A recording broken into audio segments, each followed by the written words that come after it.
Hi അസ്സലാമലൈക്കും, welcome back to my channel. ഇന്ന് ഉണ്ടാക്കുന്ന റെസിപ്പി മത്തങ്ങ പുളിങ്കറി ആണ് കേട്ടോ. ഇത് കുട്ടികൾ മുതൽ മുതിർന്നവർ വരെയുള്ള എല്ലാവർക്കും വളരെയധികം ഇഷ്ടമാകും. ഈ ഒരു നാടൻ കറി മതി വയറു നിറച്ച് ചോറുണ്ണാൻ. തേങ്ങ അരച്ച് ചേർക്കാതെ രുചികരമായി വളരെ പെട്ടെന്ന് തയ്യാറാക്കാം. വീഡിയോയിലോട്ട് പോകുന്നതിന് മുമ്പായി എൻ്റെ ചാനൽ ഇഷ്ടപ്പെടുകയാണെങ്കിൽ പ്ലീസ് ഒന്ന് സബ്സ്ക്രൈബ് ചെയ്ത് സപ്പോർട്ട് ചെയ്തേക്കണേ. കൂടെ തന്നെ തൊട്ടടുത്ത് കാണുന്ന ബെല്ലൈക്കൺ കൂടി പ്രസ് ചെയ്യണം. മത്തങ്ങ പുളിങ്കറി ഉണ്ടാക്കുന്നതിന് വേണ്ടി ആദ്യം തന്നെ ഒരു നെല്ലിക്ക വലിപ്പമുള്ള വാളൻപുളി എടുത്തിട്ടുണ്ട്. ഇതൊരു ബൗളിലേക്ക് ചേർത്ത് കുറച്ച് ചൂടുവെള്ളത്തിൽ 10 മിനിറ്റ് കുതിർക്കാൻ വെക്കണം.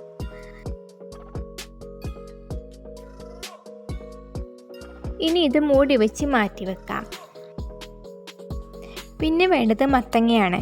ഇത് കട്ട് ചെയ്തെടുക്കണം. കട്ട് ചെയ്തതിന് ശേഷം 1 കപ്പ് മത്തങ്ങ കഴുകിയെടുത്ത് ഒരു മൺകലത്തിലേക്ക് ചേർത്ത് കൊടുക്കാം.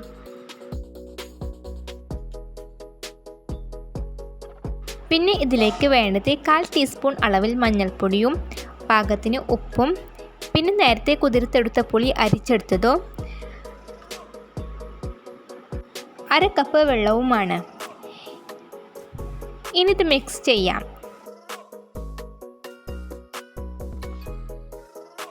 ശേഷം അടുപ്പിൽ വെച്ച് മീഡിയം ഫ്ലെയിമിൽ വെച്ച് വേവിച്ചെടുക്കാം. പിന്നെ മത്തങ്ങ വേഗം വേവ് വരുന്ന പച്ചക്കറിയാണ് കേട്ടോ. ഒരു 10-15 മിനിറ്റ് മതിയാകും ഇത് പാകമായി വരാൻ. ഇത് തുറന്ന് നോക്കാം. ഇപ്പോൾ മത്തങ്ങ പാകമായി വന്നിട്ടുണ്ട് കേട്ടോ. ഇനി ഫ്ലെയിം ഓഫ് ചെയ്ത് മാറ്റി വെക്കാം. അടുത്തതായി നമുക്കൊരു ചീനച്ചട്ടി ചൂടാക്കിയെടുക്കാം. ചീനച്ചട്ടി ചൂടായി വരുമ്പോൾ 1 ടേബിൾ സ്പൂൺ അളവിൽ വെളിച്ചെണ്ണ ചേർക്കാം.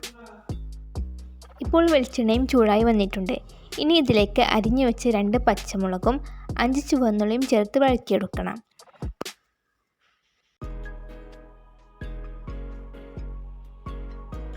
ഈ ചേരുവകൾ വഴന്നു വരുമ്പോൾ 1 ടീസ്പൂൺ അളവിൽ മല്ലിപ്പൊടിയും 1/2 ടീസ്പൂൺ അളവിൽ മുളകുപൊടിയും ചേർത്ത് ഇളക്കി കൊടുക്കാം. പിന്നെ ഈ സമയത്ത് തീ കുറച്ച് പൊടികൾ ഇളക്കി കൊടുക്കാൻ പ്രത്യേകം ശ്രദ്ധിക്കണം, അല്ലെങ്കിൽ പൊടികൾ കരിഞ്ഞു പോകാൻ ഇടയുണ്ട് കേട്ടോ. ഇപ്പോൾ പൊടികളുടെ പച്ചമണം മാറിയിട്ടുണ്ട്. ഇനി ഇതിലേക്ക് 1 തക്കാളി അരിഞ്ഞതും ചേർത്ത് വഴറ്റിയെടുക്കാം.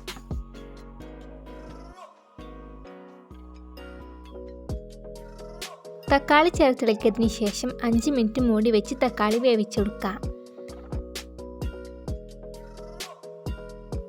ഇപ്പോൾ തക്കാളി നന്നായി ഉടഞ്ഞു വന്നിട്ടുണ്ട്. ഇനി ഇതിലേക്ക് നേരത്തെ വേവിച്ച് വെച്ച മത്തങ്ങ ചേർത്ത് കൊടുക്കാം. പിന്നെ മൺകലത്തിൽ കുറച്ച് വെള്ളം ചേർത്ത് ചുറ്റിച്ചെടുത്തതും ചേർത്ത് കൊടുക്കുന്നുണ്ട് കേട്ടോ. ഇനി ഇത് ചേർത്തിളക്കാം.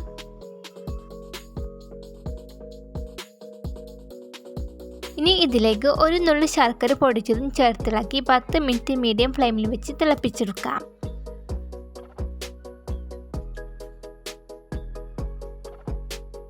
അങ്ങനെ ഇത് തിളച്ചു വന്നിട്ടുണ്ട്. ഇനി ഇത് ഫ്ലെയിം ഓഫ് ചെയ്യാം. അടുത്തതായി താളിച്ചെടുക്കാൻ വേണ്ടി ഒരു ചട്ടി വെച്ചിട്ടുണ്ട്. ചട്ടി ചൂടായി വരുമ്പോൾ 1/2 ടേബിൾ സ്പൂൺ വെളിച്ചെണ്ണയും ചേർക്കാം. ഇപ്പോൾ വെളിച്ചെണ്ണയും ചൂടായി വന്നിട്ടുണ്ട്. ഇനി ഇതിലേക്ക് 1/2 ടീസ്പൂൺ കടുക് ചേർത്ത് പൊട്ടിച്ചെടുക്കാം. ശേഷം ഇതിലേക്ക് 1 നുള്ളു ഉലുവയും ചേർത്ത് കൊടുക്കാം. ഇപ്പോൾ ഇവ പൊട്ടി വന്നിട്ടുണ്ട്. ഇനി ഇതിലേക്ക് 2 തണ്ട് കറിവേപ്പിലയും 2 വറ്റൽമുളകും 1 നുള്ളു കായംപൊടിയും ചേർത്ത് കൊടുക്കാം. ഇനി ഇത് ഇളക്കി കൊടുത്ത് ഫ്ലെയിം ഓഫ് ചെയ്യാം. അങ്ങനെ താളിച്ചത് റെഡി ആയിട്ടുണ്ട്. ഇനി ഇത് മത്തങ്ങ പുളിങ്കറിയിലേക്ക് ഒഴിച്ചു കൊടുക്കാം.